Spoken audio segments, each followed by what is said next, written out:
Nous voilà arrivés au 5e mystère que nous dévoile la crucifixion. C'est le mystère de la puissance de la guérison. Effectivement, à la croix, il y a la guérison.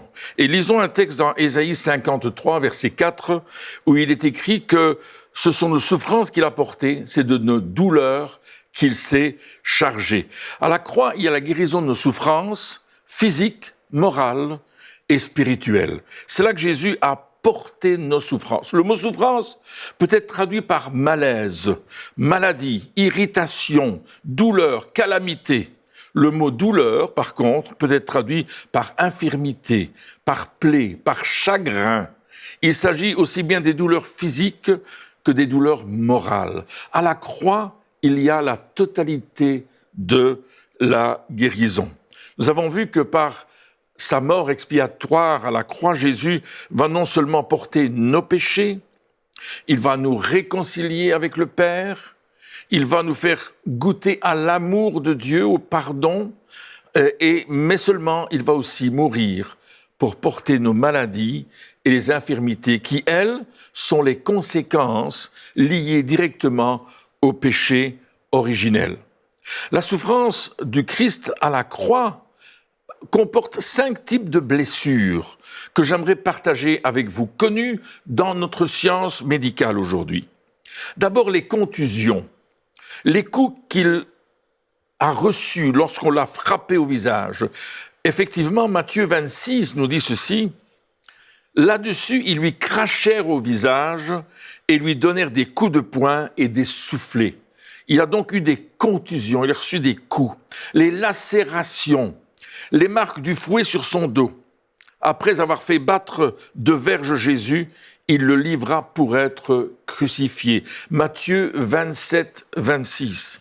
Les plaies profondes faites par les épines de la couronne enfoncée sur sa tête. Les épines, n'est-ce pas, qui étaient grandes comme cela, dures comme de l'acier, et on lui a enfoncé ces épines dans la tête. Ils lui tressèrent une couronne d'épines, nous dit la Bible dans Matthieu 27 au verset 29, et qu'ils posèrent sur sa tête, et ils crachaient contre lui, prenaient le roseau et frappaient sur sa tête. Il est dit dans Ésaïe 50 au verset 6, « J'ai livré mon dos à ceux qui me frappaient, et mes joues à ceux qui m'arrachaient la barbe, je n'ai pas dérobé mon visage aux ignominies et aux crachats. » Le prophète Ésaïe, 8 siècles avant Jésus-Christ, nous décrit déjà ce moment de la crucifixion. Et c'est là qu'il prépare, il nous montre comment Jésus a été battu et les douleurs, les coups qu'il a reçus. Et puis il va recevoir aussi des perforations, n'est-ce pas, par les clous qu'on a mis dans ses mains, dans ses pieds. Il a été percé pour nous, nous dit la Bible. Lorsqu'il fut arrivé au lieu appelé crâne, ils le crucifièrent là. Ils lui enfonçaient les clous dans les mains, dans les pieds.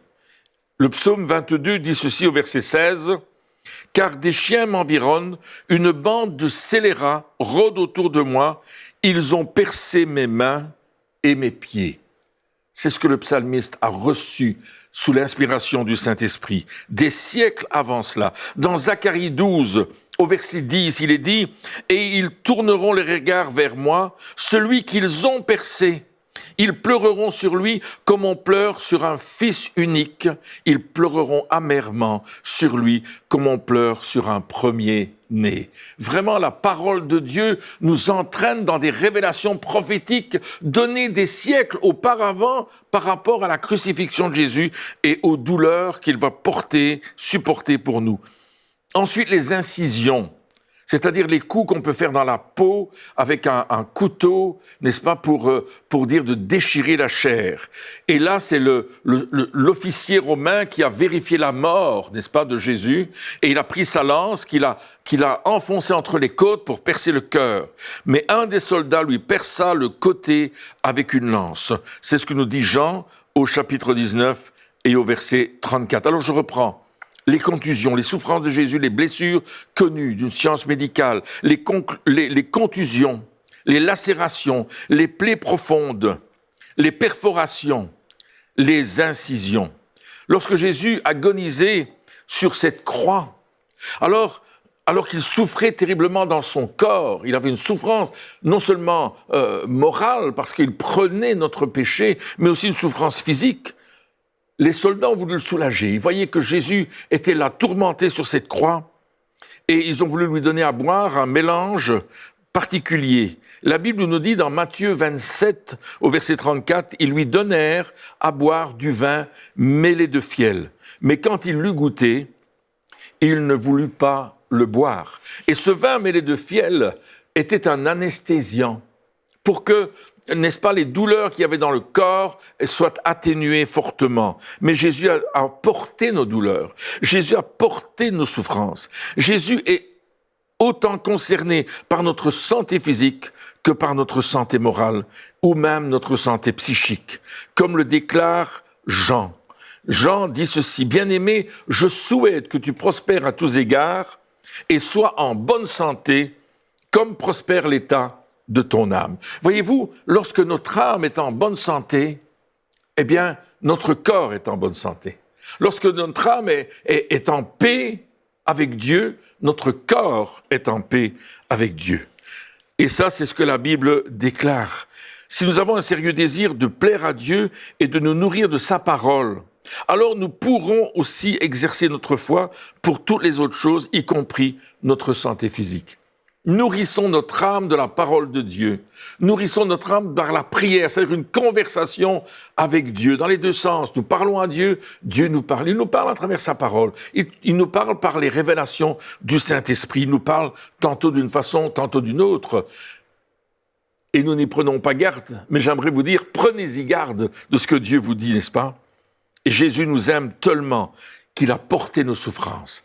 Revenons à Ésaïe, chapitre 53 et verset 5, où il est écrit « Mais il était blessé pour nos péchés, brisé pour nos iniquités.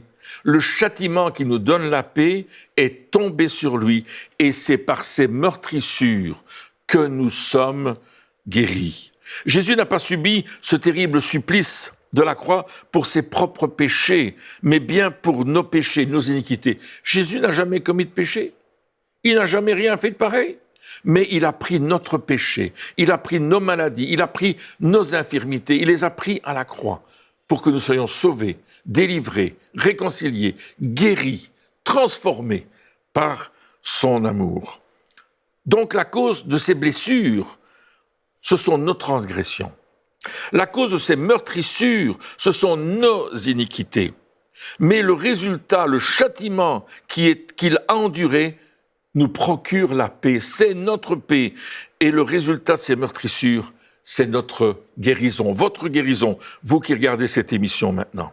L'évangile de Matthieu nous enseigne que durant son ministère terrestre, Jésus va guérir les malades et chasser les mauvais esprits, démontrant ainsi que la prophétie du prophète Ésaïe le concernant se réalisait, non seulement sous les yeux de ses disciples, qui eux ont appris, n'est-ce pas, comment prier pour les malades, mais aussi sous les yeux de tous. Lisons ensemble ce passage extraordinaire de Matthieu chapitre 8, versets 16 et 17. Le soir, on amena auprès de Jésus plusieurs démoniaques. Il chassa les esprits par sa parole et il guérit tous les malades afin que s'accomplisse ce qui avait été annoncé par le prophète Ésaïe. Il a pris nos infirmités, il s'est chargé de nos maladies. Un exemple pratique que Jésus voit ces malades, il a tellement de compassion, tellement d'amour pour eux qu'il va les guérir puissamment.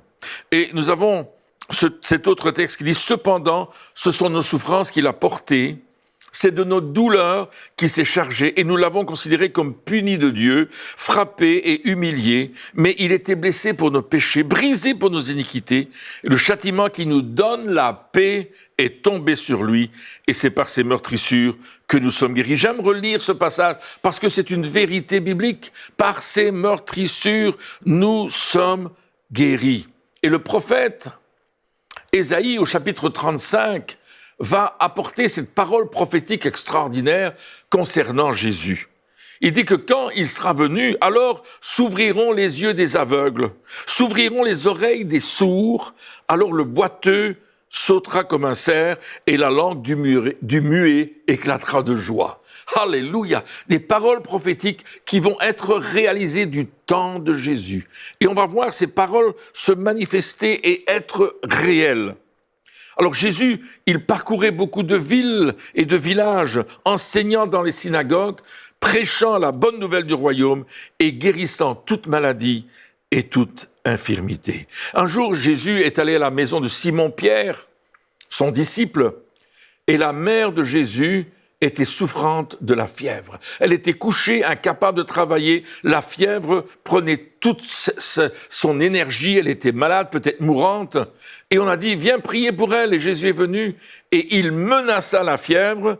Et à l'instant où il a menacé la fièvre a quitté le corps de la belle-mère de Pierre. Et cela, c'est connu de tous. Et les gens sont arrivés pour se faire prier dessus, je vais dire ainsi, pour recevoir la prière et pour recevoir la guérison de leur maladie. Alors la Bible nous dit qu'après cela, après qu'il eut guéri la belle-mère de Pierre, tout le monde va le savoir, au coucher du soleil, tous ceux qui avaient des malades atteints de diverses maladies, les lui amenèrent. Il imposa les mains à chacun d'eux et il les guérit. Les démons aussi sortirent et beaucoup de personnes en criant et en disant « Tu es le Fils de Dieu !» Mais il les menaçait et ne leur permettait pas de parler parce qu'ils savaient qu'il était le Christ. Alors, 1 Pierre 2, 21 à 24 nous dit ceci « Christ aussi a souffert pour vous, lui qui n'a point commis de péché, et dans la bouche duquel il ne s'est point trouvé de fraude. Lui qui injuriait ne rendait point l'injure, maltraité ne faisait point de menaces, mais s'en remettait à celui qui juge justement, lui qui a porté lui-même nos péchés en son corps sur le bois, afin que, morts au péché, nous vivions pour la justice, lui par les meurtrissures duquel vous avez été guéris. Si vous avez une maladie, si vous avez une infirmité, aujourd'hui c'est le temps de proclamer ces paroles sur votre vie. La guérison est en train de venir. Alors que vous regardez cet enseignement, la puissance de Dieu veut vous atteindre. Et il atteint les disciples. Jésus guérissait, mais il nous a transmis cette autorité pour aller prier pour les malades. Et la Bible dit, voici les miracles qui accompagneront ceux qui auront cru. En mon nom, au nom de Jésus, ils chasseront les démons. Ils parleront de nouvelles langues. Ils saisiront des serpents. Et s'ils boivent quelques breuvages mortels, il ne leur fera point de mal. Ils imposeront les mains aux malades et les malades seront guéris. Et puis, on va témoigner de cela. Et je vais vous donner quelques témoignages dans quelques minutes de ce que Dieu a accompli à travers notre ministère par le nom puissant de Jésus et pour la seule gloire de Dieu. Il est dit ceci, Dieu va appuyer le témoignage, et c'est un témoignage que je vous apporte, par des signes, des prodiges et divers miracles, et par les dons du Saint-Esprit distribués selon sa volonté. Voyez-vous, Jésus a le désir de toucher vos vies, de vous transformer, car il est le même hier, aujourd'hui, éternellement. Il ne change pas. À travers du sacrifice de Jésus-Christ à la croix, à travers ces meurtrissures, ces douleurs, ces souffrances, cette terrible souffrance morale d'être séparé du Père, de prendre le péché de l'humanité, mais aussi les coups qu'il a reçus, les épines sur son front, les mains percées, le dos fouetté, le côté percé par la lance, toutes ces choses qu'il a vécues. Peut-être vous vivez des choses semblables aujourd'hui. Peut-être vous êtes meurtri dans votre âme, peut-être vous êtes meurtri dans votre corps, peut-être vous êtes meurtri dans votre vie physique, par un cancer, par une infirmité, quelle qu'elle soit. Dieu veut vous toucher maintenant. Écoutez, je vais vous donner quelques témoignages. Nous étions dans une église et pour la première fois, un monsieur est venu assister à cette rencontre. Il est rentré là, il a écouté la parole de Dieu et lorsqu'il s'est avancé pour recevoir la prière, il a été instantanément guéri de douleurs dans le dos. Il avait cette hernie discale qui le bloquait depuis des années. Et lorsqu'on a prié sur lui au nom de Jésus-Christ, à l'instant même, par les meurtrissures de Jésus, il a été instantanément guéri. Je lui ai demandé de faire quelque chose qu'il ne pouvait pas faire. Et ce qu'il ne savait pas faire, c'était de toucher le bout de ses pieds, de se courber, de toucher ses pieds. Et je lui ai dit, essaye de le faire. Et le monsieur a essayé. Et je lui ai demandé, où est la douleur? Il dit, j'en ai plus. Je n'ai plus de douleur. Ça fait des années que j'avais cette douleur dans le dos. On ne pouvait rien faire pour cela. Je prenais des antidouleurs et tout, et je n'ai plus aucune douleur. Il était guéri. Il a remercié le Seigneur. Il a dit, merci Seigneur. Et vous savez quoi? Il est allé chercher son épouse. Et son épouse était sourde d'une oreille depuis sa naissance.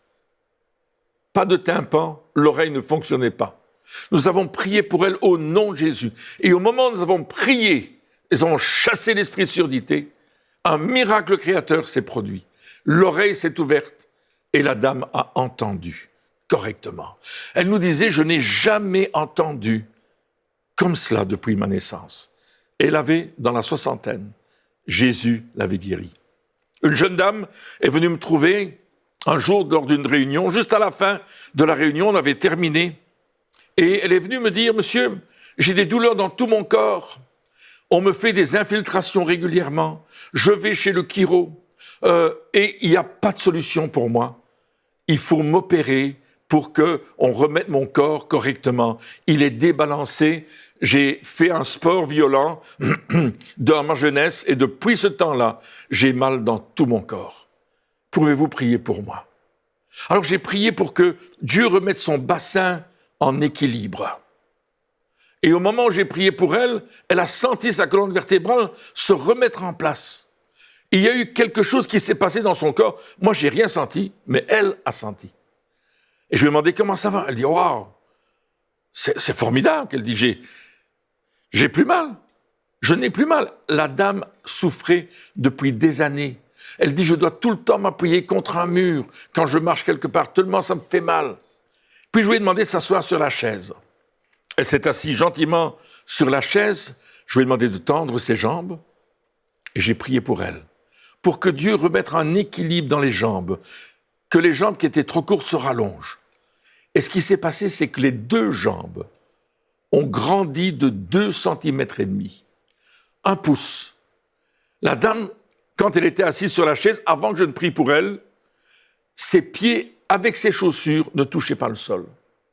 Mais lorsqu'on a eu terminé de prier pour elle, quelques minutes plus tard, sans ses chaussures, ses pieds touchaient le sol. Elle n'en revenait pas. Elle s'est mise debout, elle a regardé la longueur de ses pantalons et ses jeans étaient trop courts d'1 pouce.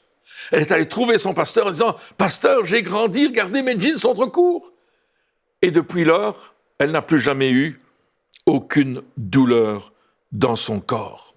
Un monsieur est venu dans une de nos réunions. C'était la toute première fois qu'il participait à une réunion. Il avait fait un AVC. À cause de cet AVC, son œil était mort, il ne voyait plus. Son côté gauche était paralysé au niveau du bras, au niveau des jambes, au niveau de beaucoup de fonctionnalités qui ne fonctionnaient plus. Et là, pendant qu'on prêchait, la parole de Dieu a frappé cet homme. Et quelqu'un a dit, le prédicateur qui parlait a dit, il y a quelqu'un ici qui est guéri dans son œil. Et au moment où il a dit cela, dans le nom de Jésus, l'œil de cet homme s'est mis à fonctionner. L'homme s'est mis debout, il est venu devant, il a dit, mais je ne pouvais pas voir, maintenant je vois, ma joue était paralysée, mon bras était abîmé, ma jambe fonctionnait mal, je n'ai plus aucune douleur, je suis guéri. Jésus l'avait complètement restauré. Oui, à la croix, il y a la guérison de nos infirmités. Il y a la guérison de nos maladies. Peut-être vous souffrez d'une tumeur. Je me souviens de cette dame qui s'est avancée, elle avait une tumeur au sein. Elle avait une grosse boule au niveau du sein. Et on a prié pour elle un instant. Puis je lui ai demandé, voulez-vous aller dans la salle de bain vérifier? Elle est allée dans la salle de bain, elle a vérifié, la boule avait complètement disparu. Elle n'était plus là. Cet homme qui avait cette douleur derrière l'œil a été complètement guéri. Son œil a été guéri, la tumeur a disparu. Une autre personne qui avait un problème au niveau du genou. Il n'y avait plus de cartilage au niveau des genoux. Et les os s'entrechoquaient comme ça. Et pour que ça ne fasse pas mal, et ça faisait très mal, ils lui ont mis un appareil qui séparait le genou, la partie du haut du genou et la partie du bas pour qu'elle ne se frotte plus. Elle était dans une de nos réunions, et puis on a prié pour elle. Elle avait cet appareil, ça faisait quelques années qu'elle avait été opérée, le cartilage avait disparu, elle avait des souffrances atroces si elle ne mettait pas cet appareil, elle ne pouvait pas dormir correctement, c'était terrible. Mais ce jour-là, après la prière, elle a fait un acte de foi. Elle a démonté cet appareil qui tenait les jambes séparées, et elle a commencé à marcher, à courir, à sauter et à déclarer « Je n'ai plus aucune douleur, j'ai un genou complètement neuf ». Nous avons un Dieu qui crée. Nous avons un Dieu qui fait un miracle créateur, qui transforme les vies. Notre Jésus est celui qui veut nous guérir, qui veut nous toucher, qui veut nous transformer. Ça, c'est la puissance de notre Seigneur Jésus-Christ. Par ses meurtrissures, nous sommes guéris, dira le prophète Ésaïe. Et Pierre reprendra, il dit, par ces meurtrissures, vous avez été guéris. Nous devons entrer dans cette dimension qu'à la croix de Golgotha, par les meurtrissures de Jésus, par son sang versé, nous sommes guéris. Le sang de Christ, le sang de la nouvelle alliance, nous amène dans cette dimension de la guérison. J'aimerais juste prier avec vous. Peut-être vous êtes chez vous, vous avez des douleurs dans la nuque. Je vois quelqu'un qui a des problèmes de peau. Vous avez comme un cancer de la peau.